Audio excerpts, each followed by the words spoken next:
நான் ஊழல் செய்ய மாட்டேன், என்னுடன் இருப்பவர்களும் ஊழல் செய்ய விட மாட்டேன் சொல்லக்கூடிய ஒரு ஒப்பற்ற தலைவர் தளபதி அவர்கள் நமக்கு இங்கே அரசியலுக்கு வந்திருக்கிறார். நமக்காக மக்களுக்காக அரசியல் வந்துள்ள நமது தலைவர் தளபதி அவர்களை முதல்வராக வெற்றி பெற வைக்க வேண்டிய கடமை நம் எல்லோருக்கும் இருக்கிறது. 2026 தேர்தலில் தலைவர் தளபதி அவர்களை தமிழ்நாட்டின் முதலமைச்சராக அமர வைப்பதற்கு அடுத்து வரும் 50 நாட்கள் நாம் உழைக்க வேண்டும். இத்தனை வருடம் நாம் உழைத்தது பெரிதல்ல.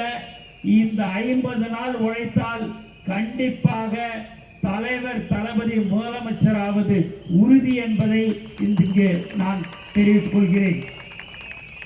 நமக்குள் எந்த ஏற்ற தாழ்வும் இருக்கக்கூடாது. தலைவருக்கு முன்பு நாம் அனைவரும் கட்சியின் தோழர்களாகத்தான், தோழிகளாகத்தான். அதனால் ஒற்றுமையாக என்பது மிகவும் அவசியம்.